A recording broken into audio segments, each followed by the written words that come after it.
Okay, is my head in? Because I can't be bothered. If you live to 80, not looking at anyone in particular, if you live to 80 years old, you will live for 700,800 hours. I'll ask you again next year.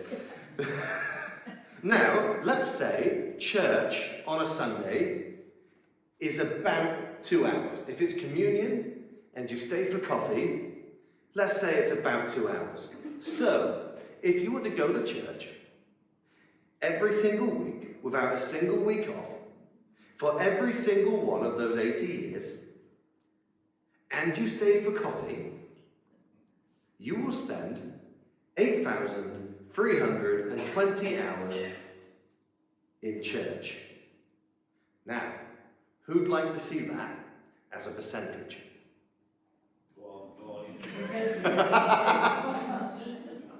There you go.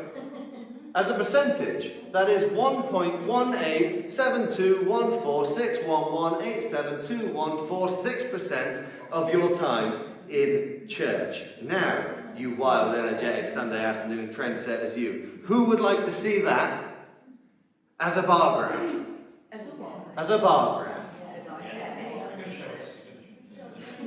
Oh, if you must.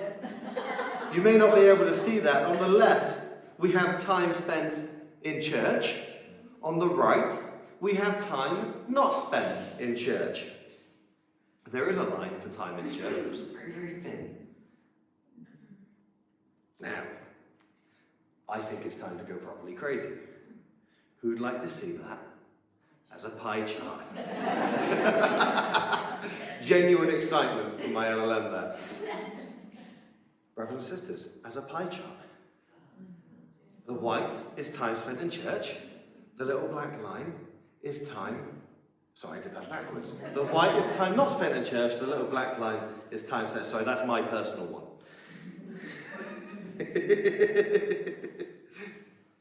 So, if you live to 80 and you never miss a Sunday and you always stay for coffee, that tiny black line is the amount of time you will spend in church.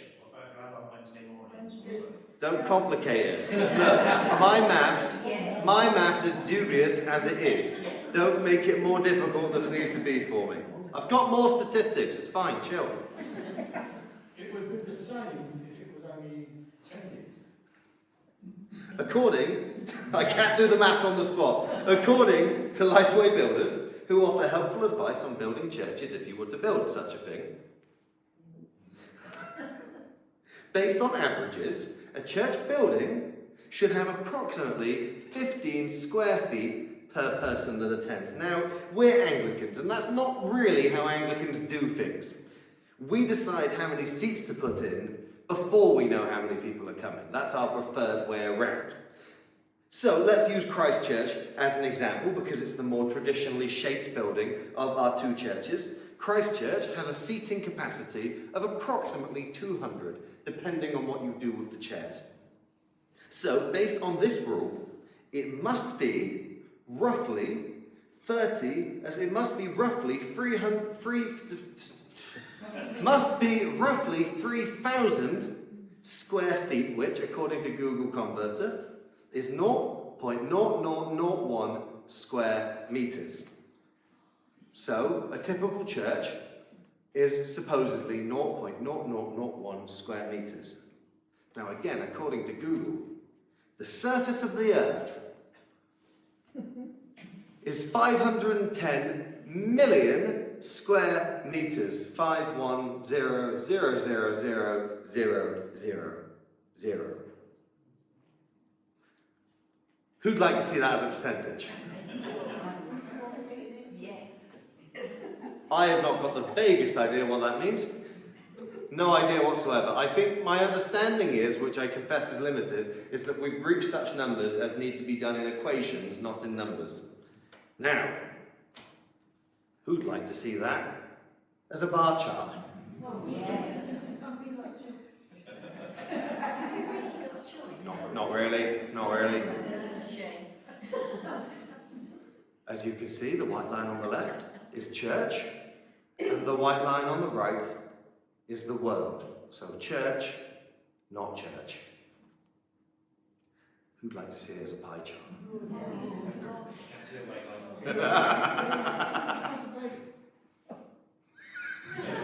It's the moon. No, my favourite thing about this, you couldn't possibly know this. I was using a program to make the graphs. I did actually input the numbers into the graph. That is not just a circle. There is a line there. where is that? I can't see it, but there is a line there apparently. The white bit is the world, the black bit is church. The white bit is not church, the black bit is church. I don't think it's that big. You lot are spicier on an afternoon. Douglas Adams' 1987 novel follows the character Dirk Gently and his holistic detective agency. When in the book Dirk is asked what he meant by calling himself a holistic detective, he says that the term holistic refers to my conviction that what we are concerned with here is the fundamental interconnectedness of all things. I do not concern myself with such petty things as fingerprint powder, telltale pieces of pocket fluff, and inane footprints. I see the solution to each problem as being detectable in the pattern and web of the whole. In short, according to Dirk Gently, a holistic detective doesn't look for clues, they look for the big picture. So what I want to say to you today is don't limit God to church and to Sunday service. See the big picture. Don't be a Sunday Christian. Be a holistic Christian. We have this tendency, Christians, to put God into boxes, to restrict God into a certain place or time or shape. But the problem is that God doesn't really like it when I put him in a box. More than that, actually, God just plain refuses to get in the box I have made for him. However hard I try, however much I insist on the merit of my box, however much I write or say about how great and deep and wide my box is, God just won't get in it. And it is very frustrating, because I worked hard on my box. I like my box. I feel safe in my box. My box is convenient for me. I want to say to God, God, this is my box for you. Go this far and no farther. And yet, God insists upon trespassing on my life outside of my box for him. And I think that most of us, if we're being honest, have a box that we want to put God in.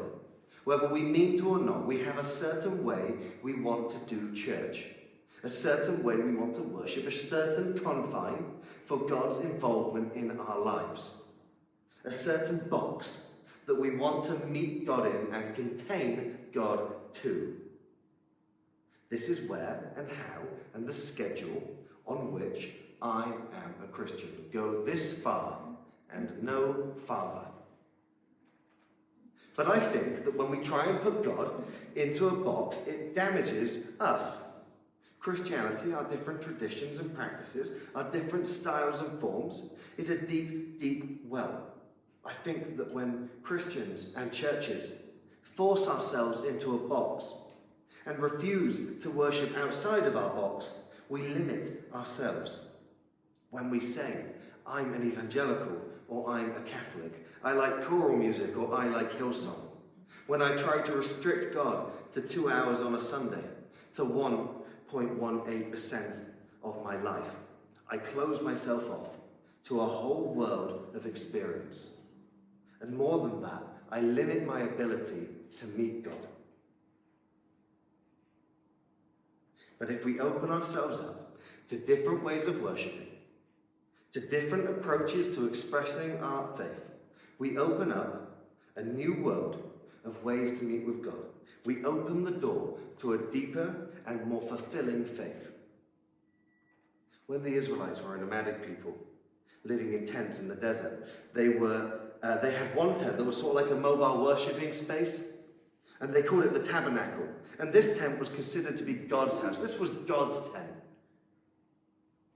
And it's essentially a tent that functioned as a mobile worship space. And it was taken down and moved whenever the community moved. Whenever camp moved, the tent moved. And every time they made camp, this house of God would be the first thing that they put up. And they put it right in the middle. Everything else would be built around it. All of the food spaces, the communal spaces, the sleeping tents, everything else would be built around this tent for God.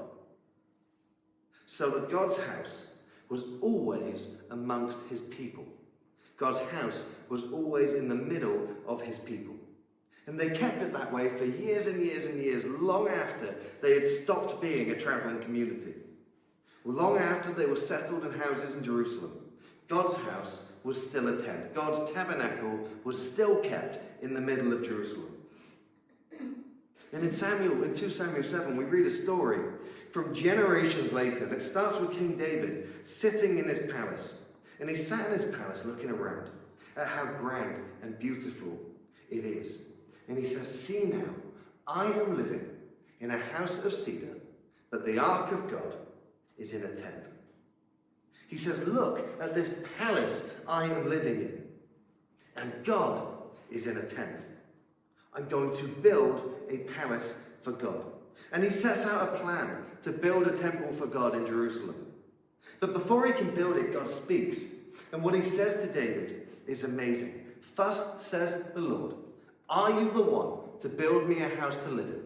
I have not lived in a house since the day I brought up the people of Israel from Egypt to this day. But I have been moving about in a tent and a tabernacle.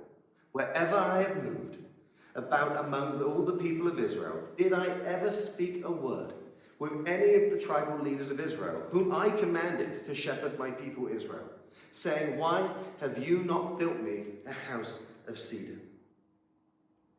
David, the loyal servant, wants to build God a palace. And God says no. God says to David, "Did I ask you to build me a house? Did I ever complain about my tent?" I need a shelf. It's too far. See, the really important thing, I think, about the tabernacle is not the shape or the rooms or design or the furniture. You can read about all of that in Exodus and in Leviticus if you're inclined to read about the dimensions of rooms. There are quite literal inch-by-inch dimensions of the tabernacle. I don't think that those are the important things about the tabernacle. I think that the really important thing about the tabernacle was that it was among the people. God did not want to live in a palace on a hill above the people. God did not want to live in a temple.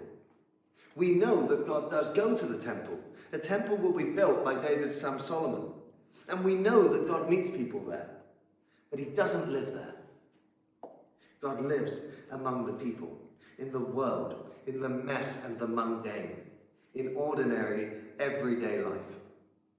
God may sometimes be found in church, but God will always be found among his people.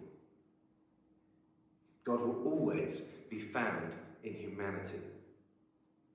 Church is only 1.18% of your life, but God doesn't live in church. God does not live here. Like you, God comes here, but he lives in the other 98.2% of your life. To limit God to church and to Sunday service is to make God's significance akin to pocket fluff. God is more than 1.18%. God is more than our walls or our box can contain. I began by telling you that if you live to 80 and never miss a Sunday, church will amount to 1.18% of your life. But I am telling you now that as hard as we try to force God into the box of the church, however hard we try to force God into the box of the 1.18%, she simply will not get in. Our box cannot contain God. Our limits cannot restrain God. Our borders cannot detain God. And that is truly terrifying. And it is truly wonderful. C.S. Lewis once said something about the Bible, and I like to paraphrase it to make it about God. He said that God is like a roaring lion. You do not need to defend God. Just open the cage. Open the cage. Open the cage you have put God in. Open the box of the 1.18% that you have put God in, and you will discover that God was never in that box to begin with. You will discover a God who is bigger and wider and more wonderful and more love than you could ever imagine, than you could ever have comprehended. A God who our box cannot contain, our limits cannot restrain, our borders cannot detain. Truly terrifying and truly wonderful. Then I